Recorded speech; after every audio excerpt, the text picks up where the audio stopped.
Luis Valenzuela is here. He is the chef at Torito Tapas Bar in Kensington, which is fabulous. Yeah, but he has a famous baseball connection. Yeah. Name it. More importantly, yeah. Fernando Valenzuela. Yeah. Yeah.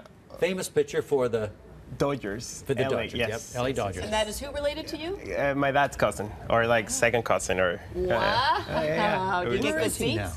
I don't know where he is, but I remember my dad used to tell us that he was a very famous sportman, and I cannot believe that because he was a little short guy, Yeah. a little belly, and Yeah. we're like, no, that's not a sportman. And he was Powerhouse very famous. pitcher, though. Very good. We went a couple times to the Astrodome to see him. It was Yeah. very good.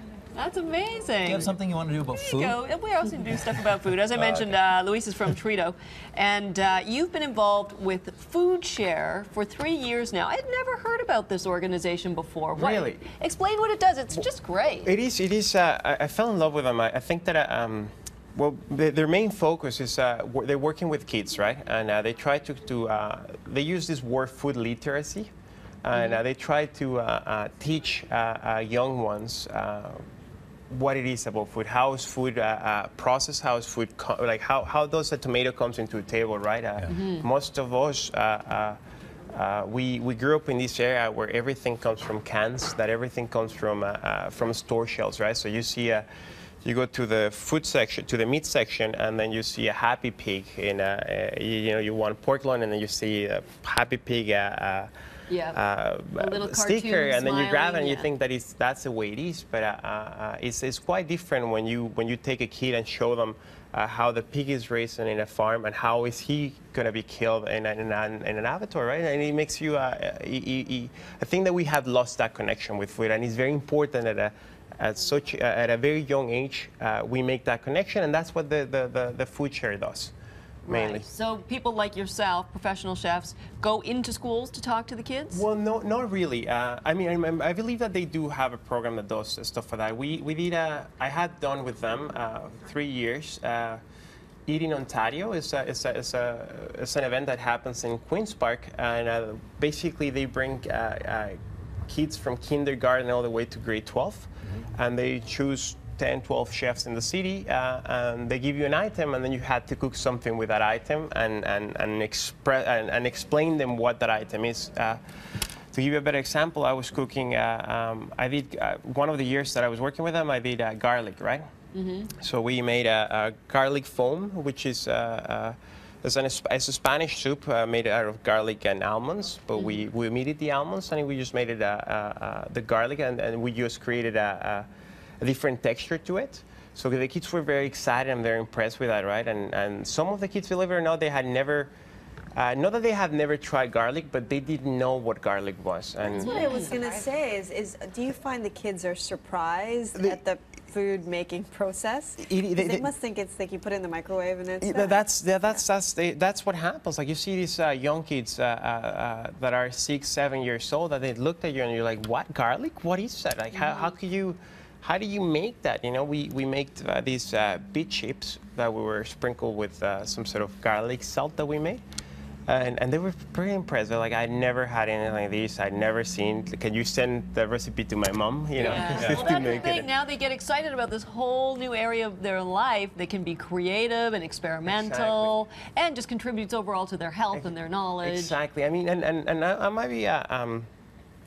I'm not. I might be a bit ignorant on this topic, but I do believe, as a first-hand experience when I came to Canada, there's some places in Toronto that there's no access to good food, right?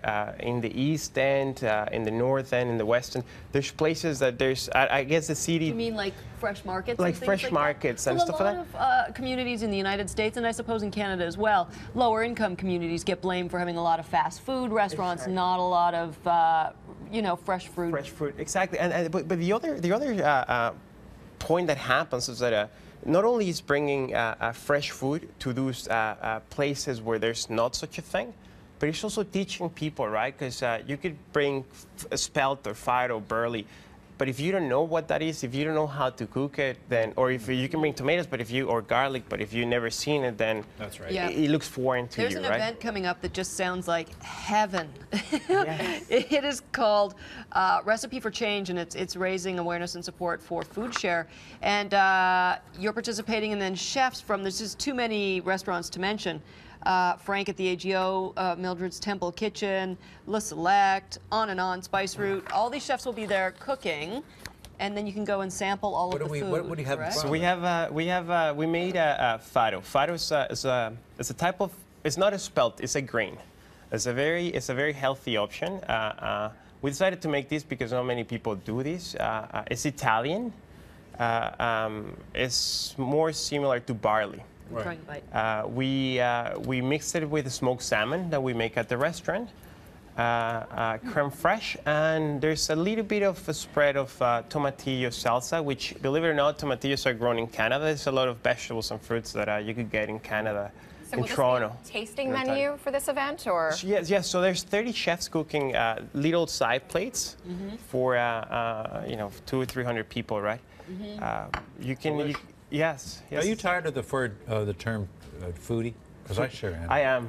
You know what? I'm fed up with foodie. I have to say that when someone comes to a restaurant and they tell me, "Oh, Luis," the waiter would come and says, "Chef, we have a foodie on table 3." I'm like, "Okay, well, say hi to me because say hi from me because I'm not gonna go on stage." Like, it's just. Why are they obnoxious or? No, but everybody throws it around. Everyone, you know what? All of a I think sudden food is your interest. so this is what happens. I think that people are very. People think that everyone is entitled to an opinion, but sometimes people don't realize that the restaurants are made out of humans, right? There's people behind that work and do this stuff. Yeah. It's true. Sometimes things can just get taken a little too seriously. Yes, exactly. It's only food. Chef Luis Valenzuela from Torito Tapas Bar. The event that we're talking about, Recipe for Change, is March the 1st from 6 to 9 p.m. at St. Lawrence Market. Tickets are $125 each, but boy, will that be worth it. That is going to be a tasty night. It is. Thanks for being with us. Well, thank you so much. Yeah. Pleasure. Good. So many.